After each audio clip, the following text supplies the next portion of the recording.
Hi friends, అందరికీ నమస్కారం. ఇంతవరకు మా వీడియోస్ అన్నింటిలో కూడా ఆదరిస్తున్నందుకు మీ అందరికీ థ్యాంక్ యూ వెరీ మచ్. అయితే ఇప్పుడు మనం చూడబోయే టాపిక్ ఏంటంటే ఏపీ హైకోర్టు జాబ్ సంబంధించి మీకు హాల్ టికెట్స్ అనేవి ఎలా డౌన్లోడ్ చేసుకోవాలి అని కూడా చాలా మందికి గందరగోళ ఇష్యూస్ ఉన్నాయని చెప్తున్నారు. అది ఓపెన్ అవ్వట్లేదు అన్నారు.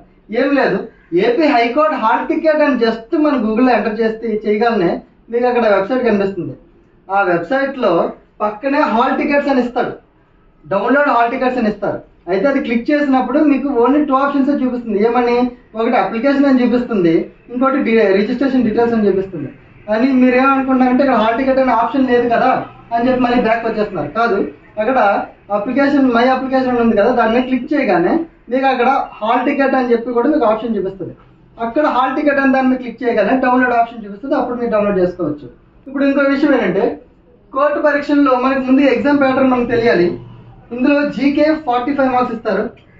జీకే అంటే జీకేలోనే మనకి సోషల్ ఉంటుంది, అలాగే అందులో సైన్స్ కొన్ని సంబంధించిన క్వశ్చన్స్ ఉంటాయి, అలాగే జనరల్ అవేర్నెస్లతో పాటుగా కరెంట్ అఫైర్స్ కూడా ఉంటాయి. వీటన్నిటి కలుపుకొని మనకి 40 మార్క్స్ అని ఇచ్చాడు. అండ్ నెక్స్ట్ చూసుకుంటే ఇంగ్లీష్ కూడా 10 మార్క్స్ ఇచ్చారు. అథమెటిక్ అండ్ రీజనింగ్ 30 మార్క్స్ ఇచ్చారు. టోటల్గా మనకి 80 మార్క్స్కి ఎగ్జామ్. మనకి duration of time, exam duration ఏంటంటే 90 minutes, ఇట్ మీన్స్ 1.5 hours. మరి నెగిటివ్ మార్కింగ్ అనేది లేదు. ఇది మనకి మంచి వార్త. మరి ఇప్పుడు విషయం మనం చూస్తే 90 minutesలో 80 questions, అసలు మాకు ప్యాటర్న్ తెలియదు, సిలబస్ తెలియదు, ఏమీ తెలియదు, మేము ఎలా చేయాలి, అసలు మేము ఎగ్జామ్ ఎలా రాయాలి, అసలు క్వాలిఫై అవుతాము కూడా లేదు, మాకు డౌట్ అనుకుంటే క్వాలిఫైతో కాదు, మీ అందరికీ జాబ్ వచ్చే ఒక మంచి ట్రిక్, అలాగే ఈ వీడియో మీ అందరికీ కూడా ఉపయోగపడుతుంది. పక్కగా నేను చెప్తాను. ఫస్ట్ ఆఫ్ ఆల్ మనం చూసుకుంటే జీకే 40 మార్క్స్ అన్నాం కదా, ఈ 40 మార్క్స్ అనేవి ఎక్కడి నుంచి వస్తున్నాయి? ఈ టాపిక్స్ అన్ని కూడా మీరు జస్ట్ చూసుకోండి. ప్రతి టాపిక్ మీద కూడా యూట్యూబ్లో వీడియోస్ ఉంటాయి. ఆ వీడియోస్ జస్ట్ చూసుకొని మీరు నోట్స్ ఓన్గా ప్రిపేర్ చేసుకోండి. ఓకే, ఇప్పుడు ఒకసారి టాపిక్స్ అన్నీ చూద్దాం. ముఖ్యమైన పండుగలు, దీని మీద నుంచి 1 or 2 మార్క్స్ వస్తున్నాయి. ముఖ్యమైన పండుగలు అంటే మనకి తెలంగాణ రాష్ట్రానికి అయినా, లేదంటే ఆంధ్రప్రదేశ్కి అయినా, లేదంటే ఇప్పుడు ఇలా మన జిల్లాలకు సంబంధించిన ఒక్కొక్క జిల్లాకి ఒక ముఖ్యమైన పండుగ ఉంటుంది. మన విజయనగరంకి ఒక పండుగ ఉంది. అలాగే ప్రతి రాష్ట్రానికి, ప్రతి జిల్లాకి కూడా కొన్ని ముఖ్యమైన పండుగలు ఉంటాయి. వాటి మీద వాటి విశిష్టత మీద 1 or 2 మార్క్స్ వస్తాయి. నెక్స్ట్ వివిధ రకాల కళల మీద 1 or 2 మార్క్స్ వస్తున్నాయి. జానపద నృత్యాలు, కూచిపూడి కానివ్వండి, లేదంటే తింసా డ్యాన్స్ కానివ్వండి, మన అరకుకు సంబంధించినటువంటి ఇలా జానపద నృత్యాల నుంచి 1 or 2 మార్క్స్ గ్యారంటీ వస్తున్నాయి. అలాగే స్వతంత్ర సమరయోధులు అంటే మనందరికీ తెలిసిందే. నిన్న ఆగస్టు 15 కోసం అందరూ చాలా వరకు ప్రిపేర్ అయ్యి ఉంటారు. అంటే ఈ స్వతంత్ర సమరయోధుల మీద మనం కరెక్ట్గా చూసుకున్నట్టయితే 1857 రివాల్ట్ మీద ఒక క్వశ్చన్ వస్తుంది. అలాగే గాంధీజీ గారి గురించి, గాంధీ ఎరా 1915లో ఆయన మన ఇండియాకి వచ్చారు కదా. అయితే 1920 నుంచి ఆయన ప్రాబల్యం స్టార్ట్ అయింది. 1920 నుంచి 1947 వరకు ఆయన చేసిన ఉద్యమాలు కానివ్వండి, అంటే ఇప్పుడు మనం చూస్తే civil non cooperation movement, civil disobedience movement, quit India movement, ఈ వీటి నుంచి కూడా ఒక క్వశ్చన్ వస్తుంది.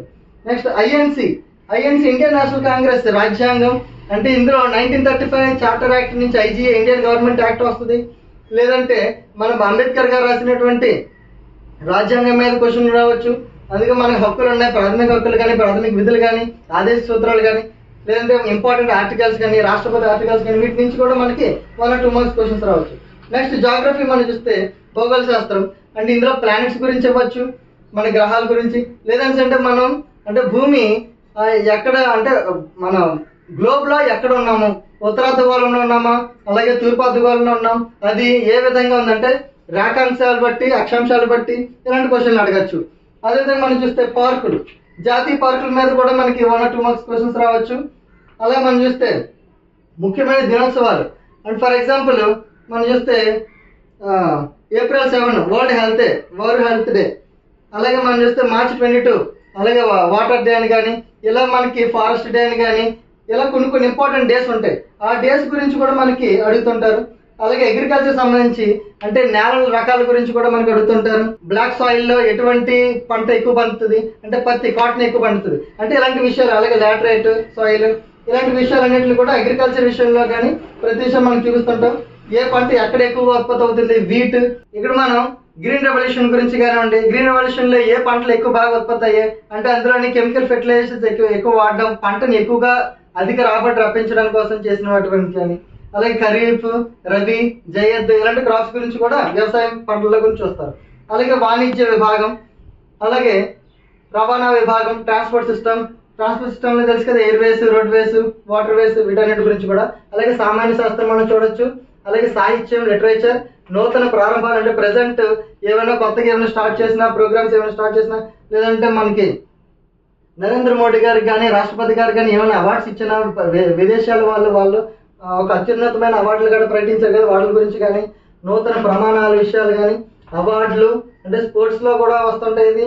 నెక్స్ట్ కరెన్సీ, భౌతిక శాస్త్రం, క్రీడా విభాగం, సాంఘిక శాస్త్రం, ఇలా ఈ అంశాలన్నింటినీ మీరు చూసుకున్నట్టయితే పక్కాగా 40 మార్క్స్.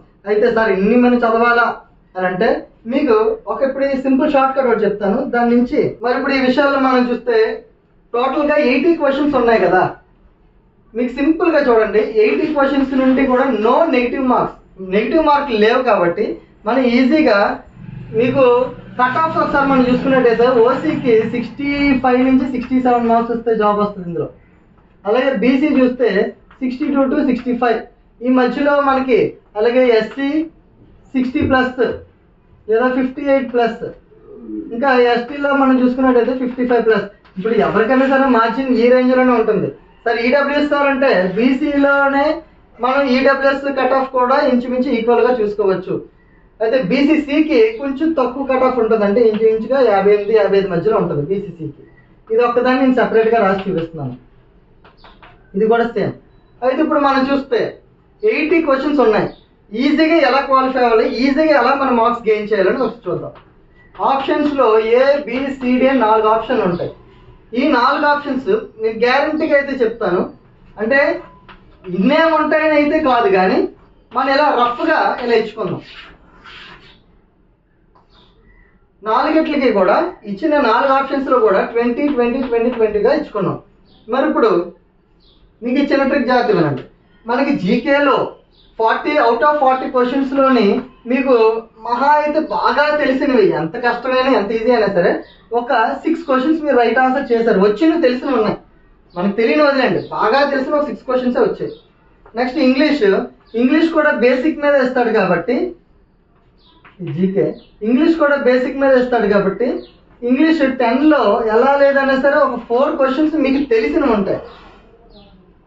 నెక్స్ట్ అర్థమెటిక్ రీజనింగ్ లో కూడా ఇందులో మనకి ఎన్ని మార్క్స్ కి 30 మార్క్స్ కి. ఈ అర్థమెటిక్ రీజనింగ్ అయితే మాక్సిమం అన్ని తెలిసినవి ఉంటాయి. ఎలాంటివి? Simple questions. ఇప్పుడు మిర్రర్ ఇమేజెస్ కానివ్వండి, లేదంటే వాటర్ ఇమేజెస్ కానివ్వండి, నెక్స్ట్ లెటర్ సిరీస్ కానివ్వండి, నెంబర్ సిరీస్ కానివ్వండి, ఇలాంటివి ఈజీగా ఉంటాయి కాబట్టి ఇందులో ఎలా లేదన్నా సరే ఎలాంటి వాళ్ళైనా ఒక 20 క్వశ్చన్స్ అటెంప్ట్ చేయగలుగుతారు.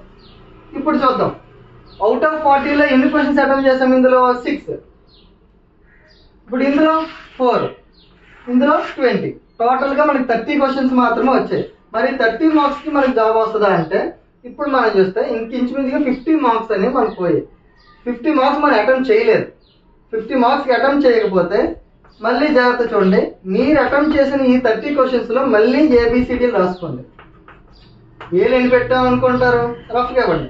ఒక 8 పెట్టామనుకోండి, Bలో ఒక 12 పెట్టామనుకోండి, Cలు ఒక 7 అనుకోండి, టోటల్ ఉన్నాయి 27. D ఓన్లీ 3 ఆప్షన్స్ ఇచ్చారు రఫ్ గా అనుకోండి. ఇప్పుడు A8, B12, C7, D3 అన్నాం కదా. ఇప్పుడు మనం అంచనా వేసుకుందాం, ఏలు టోటల్గా ఎన్ని ఉండాలి? యాక్చువల్గా 20 ఉంటాయి అనుకుంటే ఆల్రెడీ 8 అటెంప్ట్ చేస్తామంటే ఇంకెన్ని ఉన్నట్టు? 12. Bలు 12 అంటే ఇంకెన్ని ఉన్నాయి? 8. C7 అంటే ఇంకా 13. D3 అంటే 17. మరి ఇప్పుడు చూడండి, ఇప్పుడు ఇందులో హైయెస్ట్ ఆప్షన్ ఏది వస్తుందో మనకి, అంటే లీస్ట్ ఆప్షన్ ఏదైతే వచ్చిందో దాన్ని సెలెక్ట్ చేసుకుందాం. రిమైనింగ్ 50 క్వశ్చన్స్ కి D అనే ఆప్షన్ ఇచ్చుకుని వెళ్ళిపోదాం. D అనే ఆప్షన్ ఇచ్చుకెళ్ళిపోతే పక్కాగా 17 మార్క్స్ మీకు యాడ్ అవుతున్నాయి. 17 మార్క్స్ యాడ్ అవుతున్నాయి అంటే అంటే ఇలాగే ఉంటాయని గ్యారంటీ లేదు కదా. ఇందులో కూడా ఏ ఒక 17 రావచ్చు, D ఒక 20+ ఉండొచ్చు, లేదంటే D ఒక 18, 19 రావచ్చు, మిగతా ఇంకేదైనా రైజ్ అవ్వచ్చు. ఇలా మనం లెక్కేసుకుంటే పక్కాగా మనకి ఎలా లేదన్నా సరే ఒక 20 మార్క్స్ గ్యారంటీ యాడ్ అవుతున్నాయి. 20 మార్క్స్ యాడ్ అవుతారంటే ఆల్రెడీ మనకు వచ్చిన 30 స్కోర్ 30, ఈ 30కి +20 చేస్తే 50+ మార్క్స్ అనేవి మనకు వస్తున్నాయి. సార్ మరి మీరు కట్ ఆఫ్ అంతే చెప్పారు కదా, ఇంచుమించు 60లోకి వెళ్తుంది కదా కట్ ఆఫ్, మరి 50 మార్కులు వస్తే మా పరిస్థితి ఏంటి, మాకు జాబ్ రాదు కదా అని అనుకోవచ్చు. ఇది నేను ఏమీ మీరు ప్రిపేర్ అవ్వకుండా చెప్పిన మార్క్స్ ఇవి. అందుకనే నేను స్టార్టింగ్లో కొన్ని సిలబస్ ఇచ్చాను. అవి అట్లీస్ట్ ఈ ఉన్న 2 to 3 డేస్లో అయినా సరే, ఒక 4 డేస్ మీకు టైం ఉంది కాబట్టి 4 డేస్లో రోజుకి ఒక 5-6 టాపిక్లు మీరు కవర్ చేస్తే, ఆ జీకేలో కూడా మీరు ఒక 10 మార్క్స్ 15 మార్క్స్ మీరు ఎక్స్ట్రా గెయిన్ చేయగలిగితే, ఈ 4 డేస్లో ఈ 3 డేస్లో మీరు ఒక 10 మార్క్స్ ఎక్స్ట్రా మీరు గెయిన్ చేయగలిగితే మీరు అనుకున్న టార్గెట్ని ఈజీగా రీచ్ అవుతారుగా. నేను చెప్పేది అదనమాట. అంటే ఈ షార్ట్ కట్ని మీరు, ఈ ట్రిక్ని మీరు ఫాలో అయితే 100% మీరు జాబ్ కొడతారు. మీ అందరికీ జాబ్ రావాలని కూడా నేను ఆశిస్తున్నాను. ఇంతటితో ఈ వీడియో ముగిస్తున్నాను. Thank you very much. ఈ కోర్స్ సంబంధించిన విషయాన్ని మీకు డైలీ కూడా అప్డేట్ ఇస్తుంటాను. అదేవిధంగా డిఎస్సికి సంబంధించిన అప్డేట్ ఈవినింగ్ మీకు వీడియో చేస్తాను. Thank you. జై హింద్.